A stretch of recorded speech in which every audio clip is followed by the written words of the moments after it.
అందరికీ నా నమస్సులండి. అందరూ ఏం చేస్తున్నారు, ఎలా ఉన్నారు, బాగున్నారా? అందంగా, ఆనందంగా, ఆరోగ్యంగా జీవితాన్ని ఆస్వాదించడానికి అమ్మ నా ఆశీస్సులతో శ్రీ ప్రభా ఛానల్కు స్వాగతం అండి. మేము బాగుండాలని, మీరు అంతకన్నా బాగుండాలని ఆ భగవంతుడిని మనస్ఫూర్తిగా ప్రార్థిస్తూ ఈరోజు వీడియో ప్రారంభించుకుందామండి. మొదటిసారిగా నా వీడియో చూస్తుంటే దయచేసి సబ్స్క్రైబ్ చేసుకోండి. ప్రక్కనే ఉన్న బెల్ ఐకాన్ని క్లిక్ చేస్తే నా వీడియోలు ప్రతిరోజు మీకు వచ్చేస్తాయండి. అలాగే వీడియోని మధ్యలో ఎక్కడ స్కిప్ చేయకుండా చివరి వరకు చూడండి. ఆదివారం సాయంత్రం అండి ఈరోజు. అయితే మా వారు నేను కలిసి మాకు దగ్గరలోనే సిద్ధార్థ గార్డెన్స్లో ఫంక్షన్ జరిగిందండి. పెద్ద మహాసభ జరిగిందనమాట. దానికి అతిథులుగా గరికపాటి నరసింహారావు గారు, వైఎస్ చౌదరి గారు, అలాగే అశ్విని దత్ గారు వీళ్ళందరూ వచ్చారు. ఎందుకంటే ఈ ప్రముఖులందరూ వచ్చేసింది ఈ గుంటూరు రైలుపేటలో 1969లో ఎన్టీ రామారావు గారి అభిమాన సంఘం అనేది అప్పటి నుంచి స్థాపించారండి. ఆనాటి నుంచి ఇప్పటికీ 55 సంవత్సరాలు పూర్తయిపోయాయి అనమాట. అందుకోసం అని చెప్పేసి ఈరోజు మహాసభ నిర్వహించేసి అందరూ గొప్ప వాళ్ళందరి చేత వ్యాఖ్యానింపజేశారు. అందరూ కూడా వచ్చేసి చక్కగా జయప్రదం చేశారనమాట అండి ఆ సభను. మా వారు నేను కూడా తిలకించామన్నమాట. ఎన్టీ రామారావు గారి గురించి ఎంతో మధురమైన మాటలు, ప్రసంగాలు చక్కగా బాగా జరిగాయండి. తన్మయత్వంతో మునిగిపోయాం అనమాట అండి. వారి యొక్క వీడియోలన్నీ కూడా షూట్ చేశానండి. అవన్నీ కూడా మీతో షేర్ చేయదలుచుకున్నానండి. ఇక యాజ్ ఇట్ ఈజ్గా వీడియోస్ అనేవి పెట్టేస్తున్నానండి. మీరు కూడా చూసి ఆనందించండి. మన ఎన్టీ రామారావు గారు మహామహులు కదా. మనకి అసలుకి మన ఈ సినీ ఇండస్ట్రీకే మరి అక్కినే నాగేశ్వరరావు గారు కానీ, ఎన్టీ రామారావు గారని కానీ సూర్యచంద్రులు లాంటి వాళ్ళు ముద్దు బిడ్డలు అనమాట. వాళ్ళ గురించి మాకు కూడా చాలా అభిమానం అండి. అందుకోసం చెప్పేసి వెళ్ళేసి తన్మయత్వంతో మునిగిపోయాం అనమాట అండి. ఎంతో సంతోషించాం, ఎంతో ఆనందించామండి. అలాంటి మహామహులను చూడటం కానీ, ఆ ప్రసంగాలు వినటం కానీ ఎంతో అదృష్టంగా భావించామండి మేమంతా కూడాను. చాలా ఆనందించామన్నమాట. చాలా సంతోషం వేసింది. ఇసుకేస్తే రానట్టుగా ఉన్నారండి జనం అంతా కూడాను. చాలామంది అభిమానులు వచ్చేసారనమాట. అవన్నీ కూడా మీరు కూడా చక్కగా విని ఆస్వాదించండి. ఓకేనా? ఈ వీడియో మీకు నచ్చుతుందని భావిస్తున్నానండి. సరేనా? ఓకేనండి. ఎంజాయ్ చేయండి, చూసి ఆనందించండి.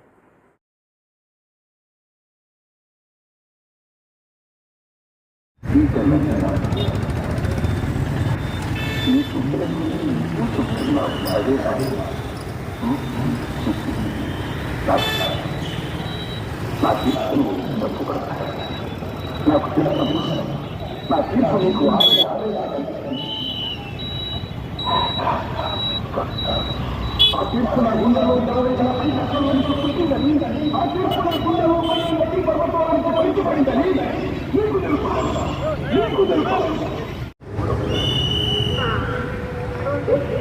మన ఇరు పక్షాలని చిరొక్క వీరుని కూడా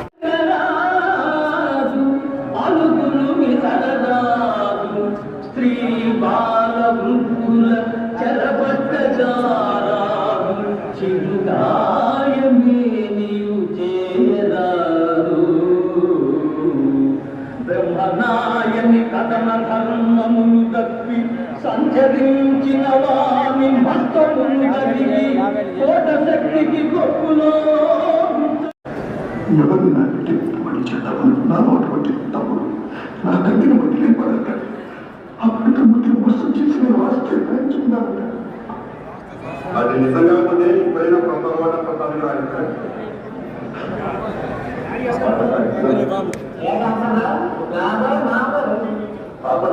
మామూలేదు నా ఉదాహరణ మేమంత పనిమానే వాళ్ళు మీరెందుకు పనిపిస్తారో అన్నట్టు మన 2 కుటుంబాలకు మధ్య ఉన్న విరోధాన్ని విజయంగా ఎందుకు మార్చాలని ప్రయత్నిస్తున్నారు. ఉమ్మడి కుటుంబం చీలిపోకూడదు. 6 ఊరేగారు అందుకు భిన్నంగా జరగాలి. వీళ్ళు తగ్గలేదు, తెలుపులేదు. అదే నేను చెప్పేది. అదే మీకు ఇక్కడ చెప్తే తీర్పు లేదు, ఉన్న తగము లేదు.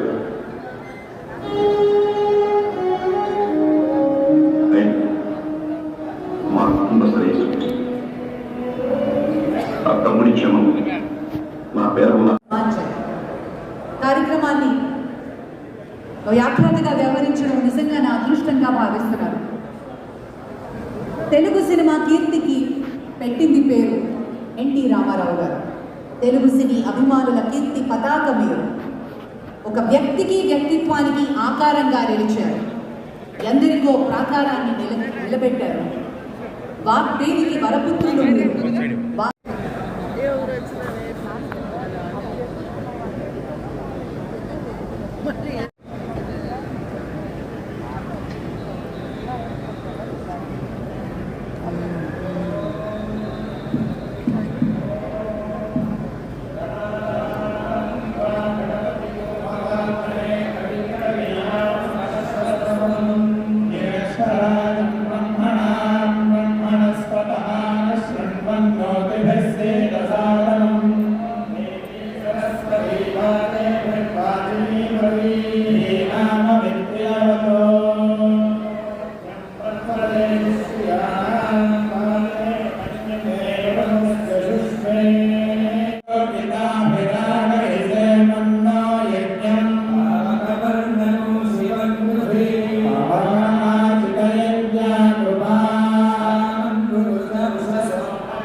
వసంతాలు పూర్తి చేసుకున్న సందర్భంలో ఈరోజు మేము ఏర్పాటు చేసుకున్న ఈ వేడుకకు ఇచ్చేసిన మా ఆత్మీయ అతిథులకు, సోదర అభిమానులకు వందనం, అభివందనం.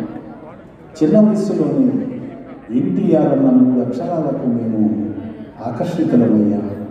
మాధ్యమిక విద్యను అభ్యసించే నాటికి ఆయనలోని విశేషమైన ప్రతిభకు ముగ్ధులమయ్యాం.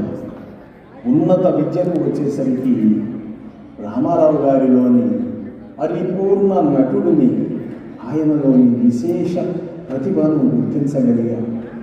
చిన్నతనంలో అన్నపై ఉన్న అభిమానం మాతో పాటు పెరిగి పెద్దదై ఆరాధించే స్థాయికి ఈనాటికి చేరుకుంది. 1969 జనవరి 24వ తేదీ. ఆనాటికి వరకట్నం సినిమా విడుదలై 2 వారాలు వచ్చింది. ప్రతిరోజులాగే అభిమానులు సాయంత్రం వేళకు థియేటర్ దగ్గరికి చేరుకున్నాం. అప్పట్లో సాయంత్రం వేళ ఆంధ్రపత్రిక ఎడిషన్ వచ్చేది. సినిమా ప్రకటనను చూసే క్రమంలో వరకట్నం సినిమా 3వ వారం ప్రకటన మనల్ని ఆకర్షించింది. వరకట్నం సినిమా విజయవంతమైనందుకు అన్నగారు కృతజ్ఞతలు తెలుపుతూ తనను అభిమానించే అభిమాన సంఘాల ప్రస్తావనను మొదటిసారిగా ఆ ప్రకటనలో ప్రస్తావించారు అన్నగారు. అప్పుడు మాకు అనిపించింది, ఇలా థియేటర్స్ దగ్గర కాదు మనం కలుసుకునేది, మనం కూడా అభిమాన సంఘాన్ని స్థాపిస్తే బాగుంటుందన్న ఉద్దేశంతో అనుకున్నదే తడువుగా మా వ్యవస్థాపక సభ్యులైన సంగమేశ్వరరావు గారు, సూర్యనారాయణరావు గారు, మారుతిరావు గారు ముగ్గురు కలిసి విజయవాడలోని విజయ పిక్చర్స్ సంస్థ అధినేత భాస్కర్రావు గారిని కలవడం జరిగింది. వారు ఎలా వెళ్ళారనుకున్నాను, సైకిళ్లపై భాస్కర్రావు గారితో అభిమాన సంఘ విషయం చెప్పడంతో ఆయన మీరు మద్రాసు వెళ్ళి అన్నగారిని సంప్రదించాల్సిందిగా వీరికి సూచించారు. వారు గుంటూరు వచ్చి మిగతా అభిమానులను కూడా సంప్రదించి వెంటనే మద్రాసు పయనమయ్యారు. ఎన్టీఆర్ గారిని కలుసుకొని మీ అభిమాన సంఘం ప్రారంభించుకోవాలనుకుంటున్నాం అని తెలియజేశారు. ఆ సందర్భంలో వారు అభిమానుల్ని మెచ్చుకుంటూనే ఇలా అన్నారు, మంచిది బ్రదర్, అలాగే ఏర్పాటు చేసుకోండి. నన్ను అభిమానించడం ఒక్కటే కాదు, బాగా చదువుకోండి, సమాజం పట్ల అవగాహన పెంచుకోండి, తోటి వారికి సాయపడేలా సేవా కార్యక్రమాలను నిర్వహించండి అని చెప్పి భుజం తట్టారు అన్నగారు. వారు చెప్పిన మాటలకు అనుగుణంగా ఇదిగో ఈ లోగోను 1969లోనే ఇలా తయారు చేసుకున్నారు. ఈ లోగోలో సర్వీస్, కల్చర్, యూనిటీ అనే పదాలను చేర్చుకున్నారు. ప్రొప్రైటర్ షరీఫ్ గారి చేతుల మీదుగా పద్మశ్రీ ఎన్టీఆర్ కల్చరల్ అసోసియేషన్ను మన పట్టణంలోని రైలుపేటలో ప్రారంభించాం. 4 సంవత్సరాలు ఇంకే గడిచిపోయాయి. అది 1974 సంవత్సరం. ఓ రోజున అసోసియేషన్ సభ్యులంతా కలిసి మీటింగ్ ఏర్పాటు చేసుకున్న సమయంలో అసోసియేషన్ ప్రారంభానికి ముందు అన్నగారు వీరికి చెప్పిన మాట జ్ఞప్తికి వచ్చింది. ఇలా సినిమాలు చూడటమే కాదు, మనం కూడా లయన్స్ క్లబ్ వారిలా ఏదో ఒక మంచి కార్యక్రమాన్ని ఏర్పాటు చేయాలి అని సంకల్పించారు. ఆ రోజుల్లో గుంటూరు పట్టణంలో రోటరీ క్లబ్, లయన్స్ క్లబ్ వారి 2 బస్ షెల్టర్స్ మాత్రమే ఉండేవి. మా అసోసియేషన్ తరఫున కూడా ఒక బస్ షెల్టర్ నిర్మించాలని సంకల్పించి అన్నగారు చదువుకున్న ఏసీ కాలేజీ ఎదురుగా నిర్మిస్తే బాగుంటుందని భావించి ఆర్ఎండి మున్సిపాలిటీ వారి అనుమతులు తీసుకొని అప్పటి కలెక్టర్ కత్తి చంద్రయ్య గారి చేతుల మీదుగా శంకుస్థాపన చేసి శీఘ్రగతిన నిర్మించి ఆయన చేతనే ప్రారంభోత్సవం చేయించారు. బస్ షెల్టర్ ప్రారంభోత్సవానికి అన్నగారిని రమ్మని ఆహ్వానించారు. ఆనాడు వీరు అడిగిన వెంటనే అన్నగారు అంగీకరించి తన కథానాయకుని కథ సినిమా షూటింగ్ను గుంటూరులో ఏర్పాటు చేయమని నిర్మాత దేవి వరప్రసాద్ గారిని ఆదేశించిన సందర్భాన్ని ఇప్పటికీ ఎలా మరుగలరు అభిమానులు చెప్పండి. అలా అన్నగారితో మా అనుబంధం రోజు రోజుకు బలపడుతూ గుంటూరు రైలుపేట అసోసియేషన్ సభ్యులకు అన్నగారి వద్ద ప్రత్యేకమైనటువంటి గుర్తింపు వచ్చేలా చేసింది. మేము అన్నగారి ఫోటోలతో పాటుగా ఆయన నటించిన మొదటి చిత్రం నుండి అన్ని సినిమాలకు సంబంధించిన పేపర్ ప్రకటనలు, ఏ సినిమా ఎన్ని సెంటర్స్లో ప్రదర్శించబడింది, ఎన్ని సినిమాలు 100 రోజులు ఆడాయి, ఎన్ని సెంటర్స్లో ఆడాయి, ఎంత కనెక్షన్ వచ్చింది వంటి పేపర్ కటింగ్స్ను సేకరించి వాటన్నింటినీ 5 ఆల్బమ్స్గా తయారు చేసి భద్రపరిచారు. ఈ ఆల్బమ్స్ను అన్నగారు ముఖ్యమంత్రి అయ్యాక మాచే తెప్పించుకొని ఓ గంట సేపు వీక్షించారు. ఆ సమయంలో తన పక్కనే ఉన్న లక్ష్మీనారాయణ గారు, హేమచంద్ర ప్రసాద్ గారు, దొరగారు వంటి IAS ఆఫీసర్లకు కూడా ఈ ఆల్బమ్స్ చూపించి తన గత స్మృతులను వ్యక్తికి తెచ్చుకున్న సందర్భాన్ని నేను ఎప్పటికీ మరవలేదు. రైలుపేట అభిమానులంటే எனக்கு ఎంతో ఇష్టం. శ్రీ బి రామకృష్ణ గారు అశ్విని గంటి గారికి పుష్పగుచ్చాన్ని అందిస్తారు. మరియు పి సుందరం బాబు గారు వైవిఎస్ చౌదరి గారికి పుష్పగుచ్చాన్ని అందిస్తారు.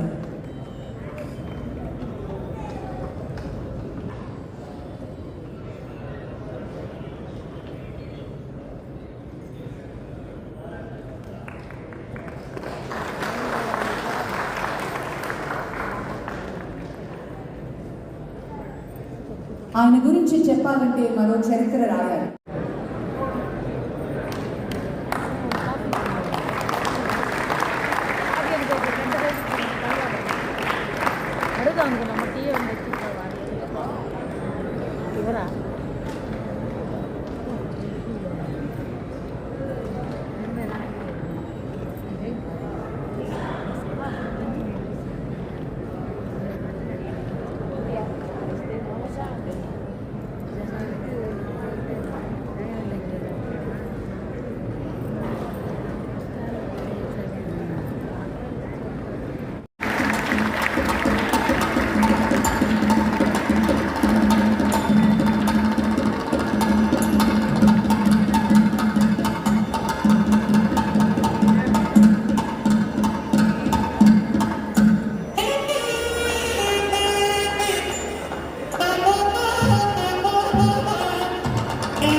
కదా అది రెడీ చేసి హ్యాపీగా అనుకుంటున్నారట అని చెప్పారు. కొద్ది రోజుల తర్వాత నేను అతను రూమ్ చేసుకుని హ్యాపీగా తీసుకున్నాను. ఆ తర్వాత ఆయన కథ నచ్చింది. ఏం బ్యాంకు పెట్టుకున్నాను, నేనేం బ్యాంకు అనుకోలేదండి, మీరైనా ఈ సినిమా అన్నీ మీరే చేయాలి. వెంటనే ఆయన తనకి పక్క చేసి కృష్ణుడి నల్ల వైజయంతి మానవ చేసి కృష్ణుడి నల్ల ఉంటే అది ఎప్పటికీ వాడిపోయి అది పెట్టుకున్నప్పుడల్లా అందరికీ ఎప్పుడు అసలు ఏ సందేహం వచ్చినా ఏ సందర్భం వచ్చినా అది అదే దాని వస్తుంది అని చెప్పి వైజయంతి మూవీస్ అని ఆనాటి నుంచి మీలా ఆయన ఈసీజీ చేస్తే ఆయన గుండెలో కనిపించేది ఎన్టీఆర్ అంటే అతిశయోక్తి కాదు.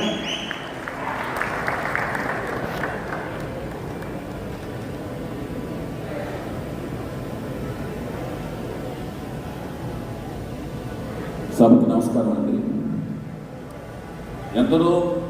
ఎందరో మహానుభావులు అందరికీ వందనాలండి.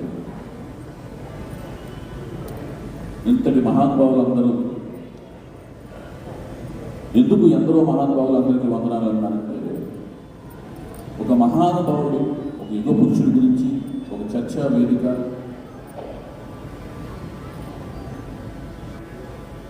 ఒక సన్మానం, ఒక స్మృతి, ఒక సంస్మరణం, ఒక జ్ఞాపకార్థం జరిగే ఒక ప్రతి వేడుక ఉత్సవం, ఆ ఉత్సవంలో పాల్గొనడానికి అదృష్టం ఉన్న వాళ్ళందరూ మహానుభావులే. అది వేదిక పైన కావచ్చు, వేదిక ముందు కావచ్చు. అలాంటి ఒక వేదిక మీదకి నేను రాగలిగే అదృష్టాన్ని పొందినందుకు నా జన్మ ధన్యం. అలాంటి ధన్యమైన జీవితాన్ని నాకు ప్రసాదించిన మాత్రం విశ్వవిఖ్యాత నట సార్వభౌమ పద్మశ్రీ నందమూరి తారక రామారావు గారు నా దైవం అన్నమాట. ఆయన యొక్క దివ్య మోహన రూపం నన్ను సినిమా వైపు నడిపించింది, సినిమా అంటే పిచ్చి పట్టేట్టు చేసింది, సినిమా రంగంలోకి ప్రవేశించేటట్టు చేసింది, సినిమా రంగంలో సహాయ దర్శకుడుగా, కో డైరెక్టర్గా, డైరెక్టర్గా, నిర్మాతగా, డిస్ట్రిబ్యూటర్గా, ఎగ్జిబిటర్గా, కథకుడిగా ఎన్నో పదవులను అలంకరింపజేసినట్టు చేసింది. అందులో విజయాల్ని, అఖండ విజయాలను నమోదయ్యేందుకు చేసింది. ఇన్ని పదవుల్ని, ఇన్ని స్థాయిల్ని నేను పొందగలిగినా నేను మొదట పొందిన స్థాయి ఏదైతే ఉందో అదే ఈ వైవిఎస్ చౌదరి నందమూరి వీరాభిమాని అని అనిపించుకోవడం వల్ల నాకు ఆనందం, కిక్కు, ఆ గర్వం, ఆ సంతోషం, ఆ గొప్పతనంగా ఫీల్ అవుతుంటారు. అభిమానం అనేది ఒక గొప్ప ఉన్నతమైన లక్షణం అండి. అది ఎందుకంటే తల్లిదండ్రులను మర్చిపోయి, కులాన్ని మర్చిపోయి, మతాన్ని మర్చిపోయి, వర్గాన్ని, ప్రాంతాన్ని మర్చిపోయి అతీతంగా ప్రేమించగలిగేది, ఇష్టపడగలిగేది, వాటి కోసం తెగించగలిగేది ఒక అభిమానం అనేది. అది ఒక రకమైన ప్రత్యేకమైన కులం.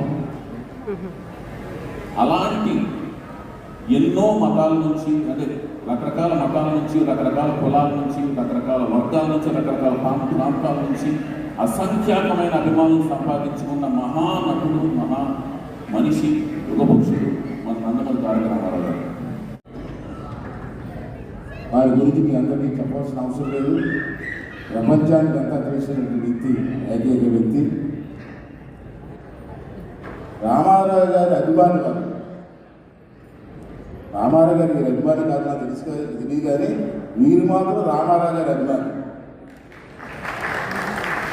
నేను కూడా రామారావు గారి అభిమానే, కానీ వీరికి కూడా అభిమాని. నేను ఎప్పుడు వాళ్ళు ఫాలో అవుతుంటాను సార్. వాళ్ళు ప్రజల్లో చాలా చర్చలు తీసుకొస్తున్నారు. ఇలాంటి వ్యక్తుల్ని ముందు మాట్లాడడం నాకు చాలా ఆనందంగా ఉందని చెప్పి మనం చేస్తున్నాను. అలాగే ప్రముఖ సినీ నిర్మాత అశ్విని దత్ గారు చూశారు మీరు కూడా ఎన్టీ రామారావు గారి అభిమాని. సినిమా వ్యాపారస్తులు, నిర్మాత, నాకు మంచి స్నేహితులు మొదటి నుంచి కూడా 83 నుంచి కూడా నేను ఎక్కడికైనా వెళ్ళినప్పుడు రామారావు గురించి గొప్పగా చెప్తుంటాను. నేను చాలాసార్లు అతను ఎందుకు లైక్ చేశానంటే, రామారావు గారిని మనం మొదటి నుంచి సినిమా ఫీల్డ్కి వచ్చేసరికి రకరకాల పాత్రలో చూసాం. కానీ రామారావు గారిని డిఫరెంట్గా చూపించిన వ్యక్తి ఎవరంటే అశ్విని దత్ గారు. ఇదిగా మాట్లాడాలని ప్రతి మాట్లాడితే మీకు అర్థమైందా? అతను నిర్మాతగా అతను ఒక ప్రయోగం చేశారు. రామారావు గారు కృష్ణుడు, రాముడు, దుర్యోధనుడు ఇటువంటి పాత్రలు వేస్తారని అందరూ అనుకున్న టైంలో అందరూ సినిమా చేశారండి. అతను ఆ సినిమా ఏంటంటే ఎదురు లేని మనిషి. చూశారు ఎవరన్నా?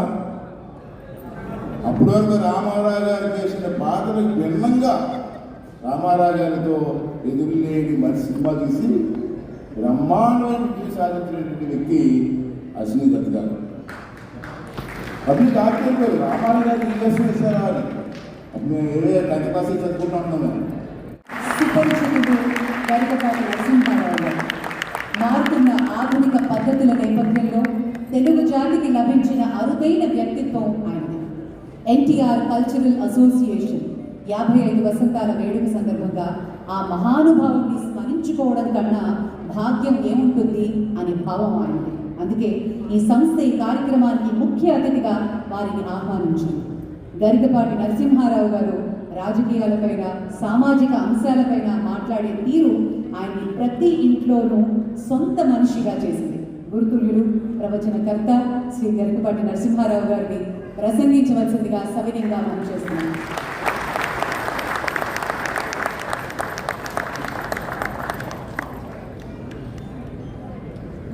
ఇక్కడ కూర్చొని మాట్లాడతాడు ఆయన, నిలబడ్డాడు.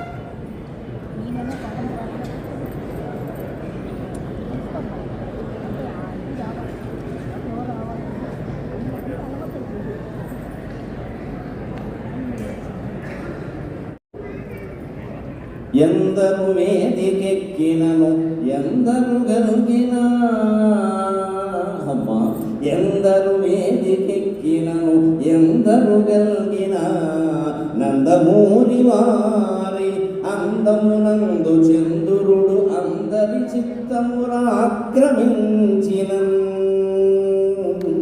ఎందరు వేదికెక్కినను ఎందరు గల్గిన నందమూరి వారందమునందు చంద్రుడు అందరి చిత్తమురాక్రమించినన్. అందరికంటే ముందుగను అమ్మకు మ్రొక్కగా, అందరికంటే ముందుగను అమ్మకు మ్రొక్కగా, మా అమ్మకు మ్రొక్కగా నా మనంబదే తొందర చేయుచున్నది. ఎందరు వేదికెక్కినను అంటే తెలుగు, ఆరంటే రసస్ఫూర్తి, ఈ మూడు కలిపిన మహానుభావుడు ఎన్టీఆర్. ఒక జాతీయవాదం ఎట్టి పరిస్థితుల్లోనూ భారతీయుల్లో విభజనకి, విభేదాలకి ఆ పెద్ద మనిషి ప్రాణం పోయే వరకు అంగీకరించలేదు. దైవభక్తి ఆయనకి ఎంత ఉందో దేశభక్తి అంతకంటే ఎక్కువగా ఉంది. ఎన్టీఆర్ అంటే నేషనాలిటీ, ఎన్నంటేనే నేషనాలిటీ. రెండవది తెలుగు, ఆయన ప్రాణం ఇచ్చాడు తెలుగు కోసం. నటుడుగా ఉన్నప్పుడు అంతే, నాయకుడుగా ఉన్నప్పుడు అంతే. పెట్టిన ప్రతి పథకానికి ముందు తన పేరు కానీ, తండ్రి పేరు కానీ, కొడుకు పేరు కానీ ఏమీ పెట్టుకోవాలి. తెలుగు తెలుగు తెలుగు తెలుగు. తరువాత ఎవ్వరు ఆ పథకాన్ని కొనసాగించినా ఎటువంటి ఇబ్బంది లేకుండా తెలుగు జాతి అంతా పరవశించే విధంగా ప్రతి పథకానికి తెలుగు అని పేరు పెట్టినారు. ఎవరు దాన్ని మార్చవలసిన అవసరం లేదు, ఆలోచన లేదు. అంత భక్తి, అంత ప్రేమ తెలుగు అంటే. మూడవది రసస్ఫూర్తి. ఇది చాలామందికి తెలియదు. అందరూ నటులు కాలేరు, అందరూ కవులు కాలేరు, పండితులందరూ వక్తలు కాలేరు, పండితులందరూ అవధానులు కాలేరు. రకరకాలు, కొందరు అవుతారు, కొందరు అవ్వరు. కారణం రసస్ఫూర్తి తెలియకపోవడం. నేను ఇన్ని పుస్తకాలు చదివాను అంటే ఉపయోగం ఏం లేదు. నువ్వు దాన్ని జనంలోకి పంపడానికి ఏ టెక్నిక్, ఏ సాంకేతికత, ఏ నైపుణ్యం అవలంబించావు అన్నది ఎన్టీఆర్ సినిమాలు చూస్తే చాలు మనకు అర్థమైపోతుంది. అద్వితీయమైన సంభాషణలు. మామూలుగా ఇప్పటి నటులెవరు పలకలేరు, పురుషాసన వెనకాల ఉంటే తప్ప. నవఖండ భూమండలాధిప మకుట కట్ట ఖండిత మణిగండ నీజవాద్యుత నిజపాద బంకేరు ఉండని అన్నారంటే ఇప్పుడు వాళ్ళకి వారం రోజులు కావాలి. తర్వాత ఉపవాసం రోజులు రాసిన వాడు కావాలి, డైరెక్టరు కావాలి, వీడికి రాదు. ఈ లోపల ఏమన్నా వినిపించాలి. ఇటువంటి సంభాషణలు పేజీలు పెట్టి ఉండేవాడిని ఆ మహానుభావుడు ఒక్కసారి చూసి, నేను చెబుతా మీరు అక్కడ కూర్చోండి, కాస్త టీ తాగండి అని చెప్పి ఆయన టీ తాగారోగా నేను కంఠస్థం చేసి మొత్తం చెప్పేసేవాడండి. అది ఎన్టీఆర్ అంటే, అది ఎన్టీఆర్. ఆ రసస్ఫూర్తి. నీకు విద్య తెలియగానే ఉపయోగం లేదు. ఇవాళ యువతరం ప్రత్యేకంగా నేర్చుకోవాలి. నేను బీటెక్ చదివా, ఎంటెక్ చదివా, ఏదో చేశాను కాదు. నీ విద్యని జనంలోకి పంపించే విధానం నీకు తెలియాలంటే ఎన్టీఆర్ నటించిన ఒక్క సినిమా చూసినా నీకు ఉద్యోగం వస్తుంది ఖచ్చితంగా. నీకు ఉద్యోగం. ఒక ఇంటర్వ్యూలో ఎలా మాట్లాడాలి, ఒక ప్రజాసభలో ఎలా మాట్లాడాలి, మైకు ముందుంటే ఎలా మాట్లాడాలి, మైకి ఏమీ లేకపోతే ఇంట్లో తలుపేసి అర్ధాంగితో మాట్లాడితే ఎలా మాట్లాడాలి, దేనికి దానికి తేడాలు ఉంటాయి. అవన్నీ ఎన్టీఆర్ సినిమా చూస్తే తెలుస్తాయి ఎంత ఆశ్చర్యకరంగా ఉంటుందో. అది రసస్ఫూర్తి. రాముడు కృష్ణుడు వేయడానికి ఆయన కంటే ముందు లేరా, ఆయన కంటే తరువాత లేరా, కానీ ఆ పాత్రలని జనంలో ముద్ర పడిపోయేలా నువ్వు దేశం కోసం పుట్టావు అని వారి తల్లిదండ్రులు వారిని ఆదేశించినట్టుగా వారికి మన దేశం అనే సినిమాలో మొట్టమొదటి అవకాశం వచ్చింది. ఏ పాత్ర వచ్చినా ఇది హీరో పాత్ర, జీరో పాత్ర, ఇంకోట, దీని ప్రాధాన్యం ఏమిటి అని ఆలోచించకుండా తన పాత్రకి న్యాయం చేసిన వ్యక్తి ఎన్టీఆర్ అంటే. ఈ పాత్ర నాకు వచ్చింది చాలు, దీనికి నేను న్యాయం చేస్తే మిగిలినవన్నీ అవే వస్తాయి, తరుముకుంటూ వస్తాయి, వెతుక్కుంటూ వస్తాయి. నా రత్నం అన్విష్యతి మృగ్యతే హితత్ అంటాడు కాళిదాసు కుమార సంభవంలో. రత్నాన్ని వెతుక్కుంటూ జనం వస్తారు, కానీ జనాన్ని వెతుక్కుంటూ రత్నం వెళ్ళదండి. సినీ రంగంలో నటరత్నాన్ని వెతుక్కుంటూ సినిమాలు వచ్చాయి, సినిమాని ఆయన వెతుక్కుంటూ వెళ్ళండి. ఇవాళ యువతరం ఎన్టీఆర్ నుంచి నేర్చుకోవలసింది ఉద్యోగ అవకాశాలు మిమ్మల్ని వెతుక్కుంటూ రావాలి, మీరు వాటిని వెతుక్కుంటూ వెళ్ళడం పెట్టండి. యథవకర్మ అంటారు. నీ దగ్గర ప్రతిభ ఉంటే నీ దగ్గరికి ఉద్యోగం వస్తుంది ఖచ్చితంగా. ఇప్పటికీ మీరు ఇండియన్ ఎక్స్ప్రెస్ పేపర్ చూస్తే బుధవారం నాడు ప్రత్యేక ప్రకటనలు ఉంటాయి, మామూలు ఉండవు. ఉద్యోగం కావాలి, నిరుద్యోగులు కావాలి, ఉద్యోగస్తులు రండి అనే ప్రకటనలు ఉండవు. ఇండియన్ ఎక్స్ప్రెస్ బుధవారం పేపర్లో ప్రత్యేకంగా ఎలా ఉంటుంది అంటే, మేము రిటైర్ అయ్యాం, లేకపోతే మధ్యలో ఉద్యోగాలు మానేసాం, మాకు ఇప్పుడు ఉద్యోగం కావాలి, మాకు ఉద్యోగం ఇవ్వగలిగిన వాడు రండి అని వేస్తాడు ప్రకటన. వాడి దగ్గరికి వచ్చి కాళ్ళ దగ్గరికి వస్తాడు, మా సంస్థలోకి రండి అని. అది ప్రతిభ. ఆ స్థితి మళ్ళీ సంపాదించుకోగలగాలి ఖచ్చితంగా. మాకు ఉద్యోగం కావాలి, ఇవ్వగలిగిన వాడు రండి, మా ప్రొఫైల్ ప్రవేశించేశారు. అక్కడి నుంచి ఆయన నటించని పాత్ర లేదు. అన్ని రంగాలకు సంబంధించిన అన్ని పాత్రలను నటించారు. మన దేశమున పాదమోని నట పద్మశ్రీ పురస్కారి ఘన పౌరాణిక తత్వ జానపద సంఘ శ్రేష్ఠ చారిత్రక ప్రణుతిందాంచిన పాత్రలన్నిటినీ ఘన పౌరాణిక తత్వ జానపద సంఘ శ్రేష్ఠ చారిత్రక ప్రణుతిందాంచిన పాత్రలన్నిటినీ ఔరాయించు మెప్పించిదేవు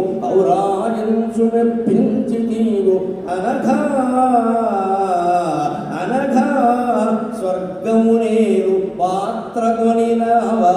స్వర్గమునేరు పాత్రగొనినావా రమరాయ ప్రభో.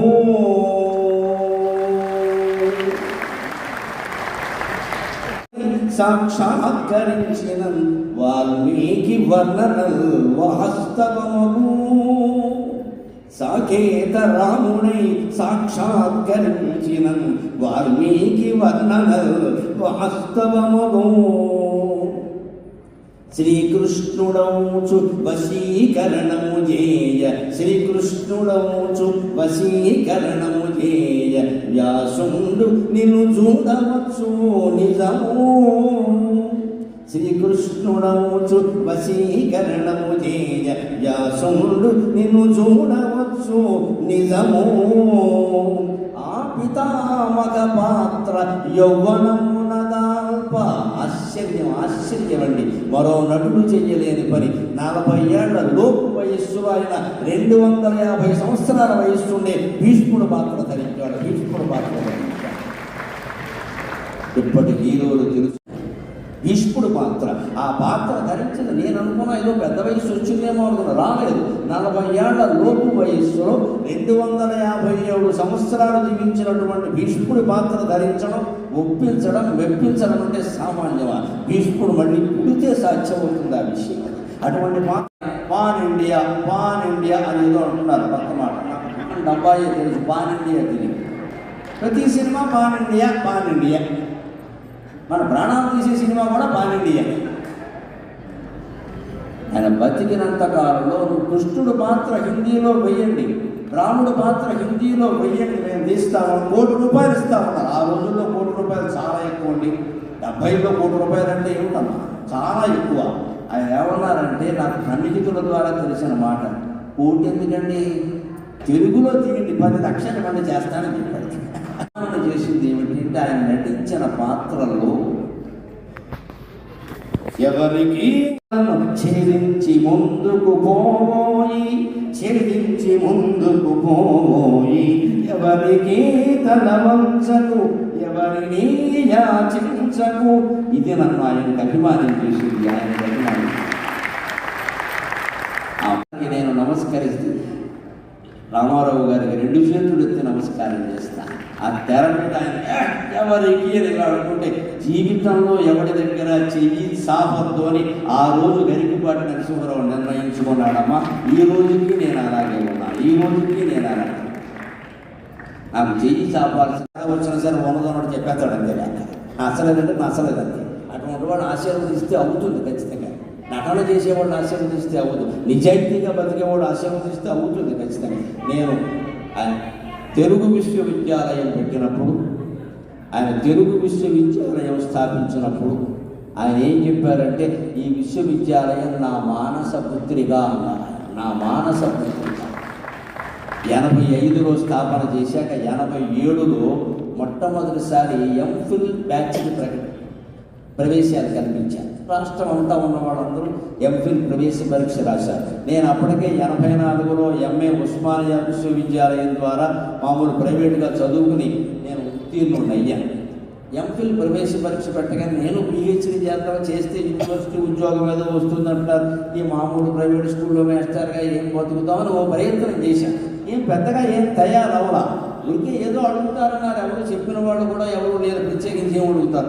ఉండేవారు అప్పుడు మహానుభావుడు, ఇప్పుడు కీర్తిశేషుడు. ఆయన ఏమయ్యా, గరికపాటి నీకు తెలియదు, చిన్న కొరాడవి, రాష్ట్రం మొత్తం మీద ఫస్ట్ ప్రైజ్ వచ్చిందయ్యా, తెలుగు విశ్వవిద్యాలయానికి మొదటి బ్యాచ్ మొదటి విద్యార్థి నువ్వే వినాయకుడివే అన్నారు. అని నీకు రామారావు గారిని చూడాలనున్నారు, జీవితంలో అంతకంటే భాగ్యం ఉంటుందా, చూడాలి అయితే వెళ్ళవయా అన్నారు. అక్కడికి వెడితే మన నారాయణ రెడ్డి గారు, దొణప్ప గారు లాంటి మహానుభావులు ఉండగా ఆయన పిలిచి నాకు అడ్మిషన్ సర్టిఫికెట్ చేతిలో పెట్టి, నరసింహారావు గారు, ఆయన గంభీరమైన గ్రాంధిక భాష కదా, నరసింహారావు గారు మీరు ప్రథమ స్థానం సాధించారు ప్రవేశ పరీక్షలో, ఎంఫిల్ పట్టాలో కూడా మీరే ప్రథమ స్థానం సాధించాలి అన్నాడమ్మా ఆయన. ఆ ఆశీర్వచనం ఏడాది తిరగకుండా ఫలించింది.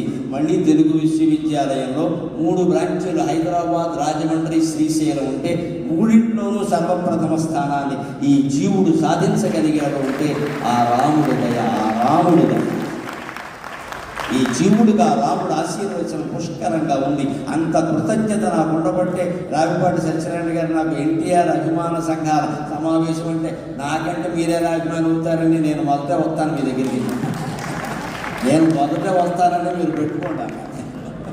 అంతట ఆశీర్వచనం అలా ఫలించిందండి. మళ్ళీ ఆయనకి ఎంత జ్ఞాపక శక్తి అంటే, నారాయణ రెడ్డి గారు ఉండగా వేదిక మీద 89 సెప్టెంబర్ 6ని ఆయన ముఖ్యమంత్రిగా ఉండగా, నారాయణ రెడ్డి గారు వీసీగా ఉండగా, ఆయన పక్క నుండి నా మెడలో బంగారు పథకం వేస్తూ, నరసింహారావు గారు 1.5 క్రితం మీరు అన్నమాట నిలబెట్టుకున్నారు అన్నాడు. 1.5 క్రితమే మీతో అన్నాను నేను, మీరు ప్రథమ స్థానం వస్తారని. ఆ ప్రకారం చేశారు, సంతోషం. అంతటి జ్ఞాపక శక్తి ఆ మహానుభావుడి. ఆ రకంగా నేను అనేక రకాల ఆయన కొత్త డ్యాన్సర్ అప్పుడు కొంచెం కొత్త వాళ్ళంతా వచ్చారు. మన మహమ్మద్ రఫీ పాటలు, పిబి శ్రీనివాస్ ఇక్కడ పాడటం ఇవన్నీ ఉండేవి. దాంతో రామారావు గారు స్టైల్ కొంచెం మార్చుకోవాల్సి వచ్చింది.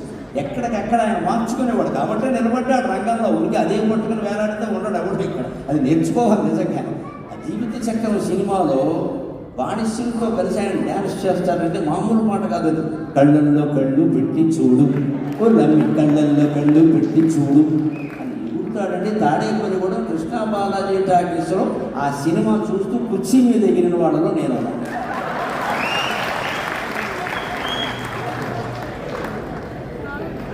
నాలుగు వేశాడు. ఇంత గొప్ప క్యాస్టింగ్ ఉండే సినిమా ఆడపడ ఎందుకుండే బాబాలు నేరని. పైగా అప్పుడు ఆయన చెప్పారు, మా అభిమానులు తక్కువ వాళ్ళు ఏం కాదండి, వీళ్ళిద్దరూ కొడుకు తెచ్చారు లోకంలో, మేమిద్దరమే దెబ్బలాడుకోలేదండి, మా అభిమానులు రకరకాలుగా ఉంటాయి. ఇప్పుడు మహానటుల గురించి మనం ఏదో అనుకుంటాం కానీ ఎన్టీఆర్, ఏఎన్ఆర్ ఇప్పుడు సూర్య చంద్రుల్లాగా తెలుగు సినీ ఆకాశంలో వెలుగుతూనే ఉంటారు. సూర్యరశ్మి ఎంత అవసరమో చంద్రకాంతి అంతే అవసరం కదా. ఆ ఇద్దరు అలా వెలుగుతూనే ఉంటారని ఆయన సభలో ప్రత్యేకించి నేను ఈ విషయం చెప్పేసరికి ఆయన చాలా ఆనందించారు ప్రత్యేకంగా. ఇక ఇప్పుడు ఒక 10 నిమిషాల్లో ఆయన రాజకీయ జీవితాన్ని గురించి కూడా మాట్లాడతాను. నటుడు నాయకుడై ఆంధ్ర వట విటపము, నటుడు నాయకుడై ఆంధ్ర వట విటపము, ఊడలు రంగ జగమెల్ల ఊగజేయ, నటుడు నాయకుడై ఆంధ్ర వట విటపము. ఆయన శుభ్రంగా ఆయన నిలబడితే పివి నరసింహారావు గారి పరిస్థితి వేరుగా ఉండేది. చాలా కష్టం ఎక్కడం అది. అందులో సానుభూతి ఉంది ప్రజలకి. ఈయన పట్ల చాలా సానుభూతి ఉంది. ఈయన ఓడిపోయాడు, ఏమవుతాడో తెలియదు. కానీ తెలుగువాడు ఇంతకాలానికి ప్రధానమంత్రి అవుతున్నాడు, నేను అడ్డుపడను, మా తెలుగుదేశం పార్టీ తరఫున పోటీ లేదు అని ప్రకటిస్తే ఎప్పటికీ చెరిగిపోయిన మెజార్టీ వచ్చింది పివి నరసింహారావుకి. ఎన్టీ రామారావు దయ వల్ల వచ్చింది. ఎన్టీ రామారావు దయ. ఔదార్యం అంటే అది, ఔదార్యం అంటే అది. ఆయన సంచలనాలు చేశాడు, సరదాలు చేశాడు.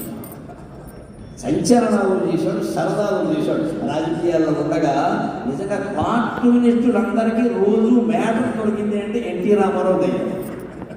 ఏదో చదువు తీసుకునేవాడు, ఏదో పని చేసినవాడు. అందులో ఆవేశమో ఆవేదనో ఏదో ఉండేది. దాని మీద వీళ్ళు జోక్ వేసుకునేవాడు. ఆయన దగ్గరికి ఎవరైనా ఉండేవయా వేసుకొని జీవితానికి వాడు బతుకుతాడు కానీ వాడు కార్టూన్ ఎవడు చూస్తాడనేవాడు తప్ప కక్షలు తీసుకునే, మీడియా మీద కక్ష తీసుకునే ప్రయత్నం రామారావు చేయలేదండి ఎప్పుడు కూడా. దానికి చాలా తేలిక, చాలా ఎన్ని కార్టూన్ రామారావు గారి మీద వచ్చిన ఎంగినైన కార్టూన్లు మరి ఏ నాయకుడి మీద రాలేదు. ఈనాడు శ్రీధర్ స్వతంత్రించి ఇంత సరదాగా చేసేవాడు, అవన్నీ సరదాగానే తీసుకున్నాడు. ఇంకొక మాట చెప్పుకుని మనం సెలవు తీసుకున్నాం.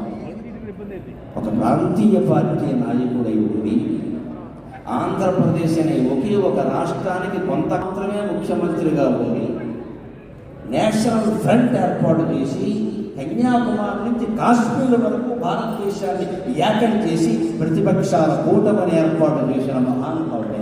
సామాన్యమైన విషయం కాదు.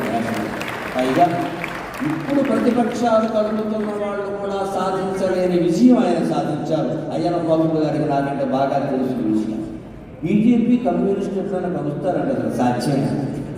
ఎవరైనా కలుస్తారు కానీ బీజేపీ కమ్యూనిస్టు కలుస్తారా? ఉప్పు నిప్పులో ఉంటారు కదా, అటువంటి వాళ్ళందరినీ దేశం నాశనం అవుతోంది, మీరు కలవాలి, మీరు కలవాలి. ఇటు అద్వానీ వాజ్పేయిని అటు కమ్యూనిస్టు నాయకుల్ని ఒప్పించి వీపీసీ ప్రభుత్వానికి మద్దతు సేకరించిన మహానుభావుడే. ఇదేనండి ఈరోజుటి వీడియో. ఈ వీడియో మీకు నచ్చుతుందని భావిస్తున్నానండి. నచ్చితే లైక్ చేయండి, షేర్ చేయండి, సబ్స్క్రైబ్ చేసుకోండి మరవకండి. మళ్ళీ రేపటి వీడియోలోనే కలుసుకుందామండి. అంతవరకు సెలవు. నమస్తేనండి.